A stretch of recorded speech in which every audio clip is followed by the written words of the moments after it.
Voici donc l'image sur laquelle on va travailler. On est dans le livre page 220. Et dans le livre page 220, nous avons donc ce document 1 qui est une photographie sur laquelle on va travailler notre exercice de croquis. Alors le principe du croquis, c'est de délimiter dans cet espace des zones géographiques intéressantes.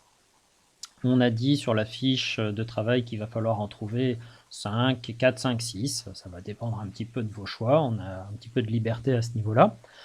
Et une de ces zones, par exemple, ici, c'est la zone des habitations. On essaye de représenter la zone de façon assez géométrique. Et ensuite, il faut remplir cette zone, soit par le coloriage, soit par les hachures, soit par les motifs en quinconce. Les autres zones, je vous laisserai les chercher par vous-même. Juste un petit point ici sur la rivière. Donc on voit bien au départ la rivière qui traverse la vallée avec ses méandres. Mais ici, on commence un petit peu à la perdre. Là, on doit encore voir des petits bouts de la rivière. Et après, on ne sait pas trop où elle va. La logique, c'est qu'elle va ici, puisque la rivière devrait courir le long de la vallée en faisant des méandres. Et elle irait donc ici continuer son chemin entre les montagnes là-bas au fond. Voilà, j'en dis pas plus sur les zones, je vous laisse faire votre travail. Juste un petit point sur la légende.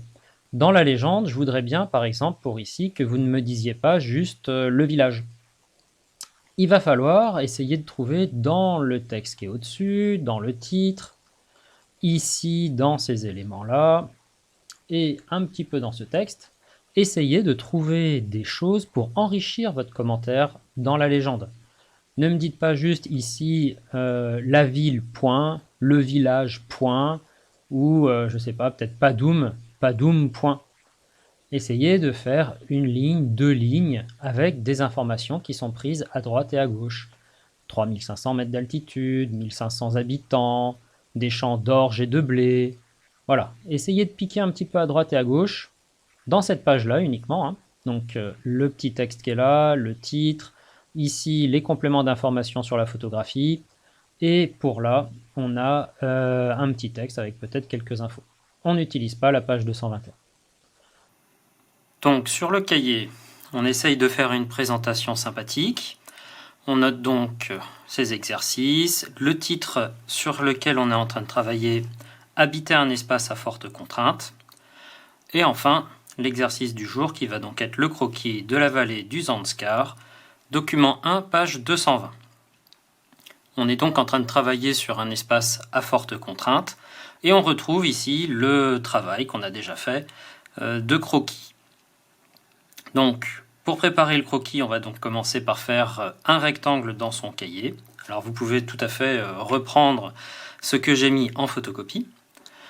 Donc j'ai dit un rectangle d'environ 9 cm sur 14. Alors il ne s'agit pas de faire 9 cm exactement. On utilise les carreaux et on fait à peu près 9 cm. Donc je vois que 9 cm ça n'arrive pas sur un carreau. J'arrondis au carreau d'après et ça ne me pose pas de souci. Personnellement, je vais essayer de centrer dans ma feuille pour que mon rectangle soit à peu près centré, pas le mettre sur le bord. Et en fait, la légende, elle viendra en dessous dans ma feuille.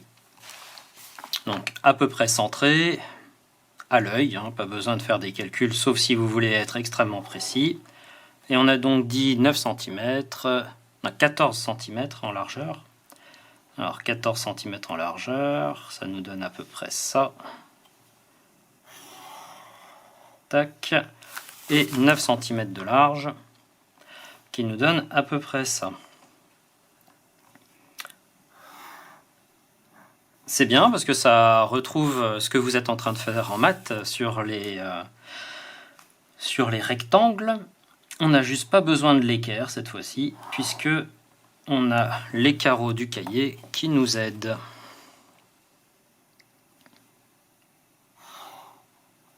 Et voilà mon rectangle de 9 cm sur 14 cm. Et donc c'est là-dedans qu'il va falloir que je fasse mes zones pour représenter les différents éléments du paysage. On reviendra là-dessus un petit peu plus tard. J'en profite pour rappeler que la légende, elle se fait donc proprement sur la feuille. On écrit normalement légende. Et en dessous, on a de l'espace pour faire les choses le plus correctement possible. Alors on a dit entre 5 et 6 éléments de légende. Donc là, ici, je peux faire un rectangle, 2 rectangles, 3 rectangles, 4 rectangles, 5 rectangles, 6 rectangles, éventuellement même 7. Donc normalement, je suis bon dans ma place. Si j'ai pas assez de place, eh ben, j'en fais 1, 2, 3 ici, et je prévois d'en faire 1, 2, 3 en face. Et ça me fait arriver donc avec un élément de légende ici, et puis d'autres éléments de légende ici. À vous de voir selon l'organisation de votre cahier. Je vous rappelle que les légendes se font normalement au stylo noir. Donc je prends mon stylo noir. Et une bonne taille de rectangle, c'est 2 carreaux sur un carreau. Je fais mon rectangle à la règle, avec le plus d'applications possible. Et en face, en reprenant mon stylo d'écriture normale, donc là j'écrivais en bleu en l'occurrence, je vais écrire ma légende correspondant à cet élément-là. Et si je dois revenir à la ligne, je reviens à la ligne ici. Je laisse cet espace pour les figurer. Mon deuxième figuré, il sera en dessous, en sautant un espace pour rendre les choses claires. Toujours à la règle. Ici, les 2 points, ils sont alignés, et ils seront alignés tout du long. Et je reprends mon stylo d'écriture pour noter mes éléments de légende. Voilà. Un dernier petit mot pour parler des différents types de zones, couleurs, hachures et motifs en quinconce. Alors, je vous rappelle que tout ça, ça se fait avec le plus de soin possible, bien évidemment. Le soin est important dans les croquis. Pour les crayons de couleur, si donc j'ai une zone à représenter en couleur, évitez d'avoir le crayon qui est ainsi posé parce qu'on va beaucoup voir les traces. Vous pouvez l'aplatir au maximum, et en l'aplatissant au maximum, ça évite le plus possible d'avoir des traits. N'hésitez pas à mettre un cahier ou une feuille en dessous pour éviter qu'on voit les traits. Et on va donc faire attention sur les bords et on représente notre zone. On voit bien ici que cette zone-là qui a été faite avec le crayon comme ça, elle est un peu moins belle que les autres zones. Ça prend du temps pour le faire correctement et c'est pour ça que on privilégie la couleur plutôt pour les espaces plutôt petits. Pour les zones en hachure, voilà, j'ai cette zone-là et je veux faire des hachures.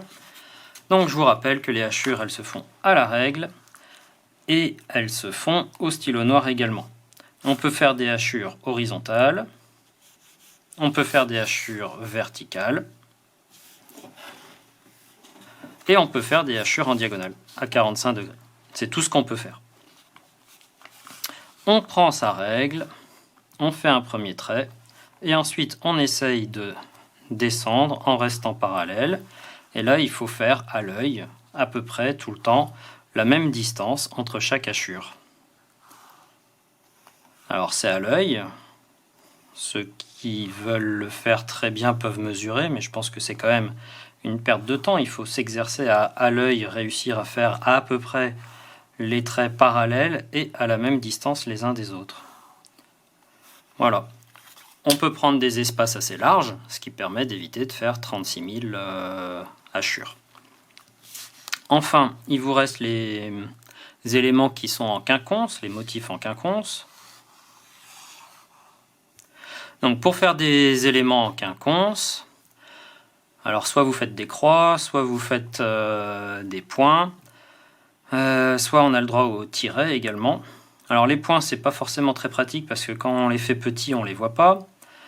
Les croix, je trouve que c'est plutôt assez pratique. Sauf qu'il faut faire attention de ne pas faire des croix n'importe comment. Il faudrait qu'elles soient toutes régulièrement de la même taille et de la même forme.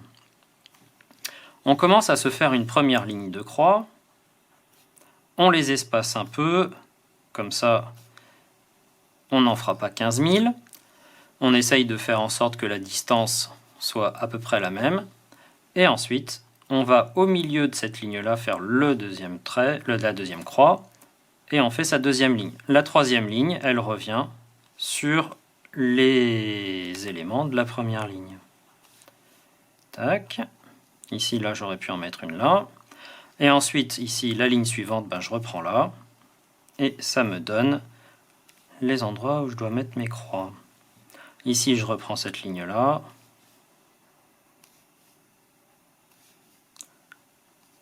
Et là, il faut que j'en rajoute une, si possible à la même distance. On fait au mieux, on essaye de s'appliquer.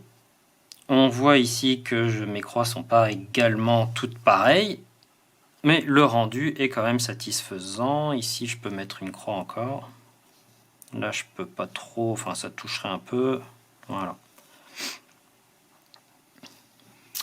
Ce qui est sympa avec cette méthode, vous pouvez vérifier si ça marche en alignant ici vos croix. Elles doivent s'aligner à l'horizontale, à la verticale et dans les diagonales. Toutes les croix sont alignées dans les diagonales, peut-être mieux avec une règle.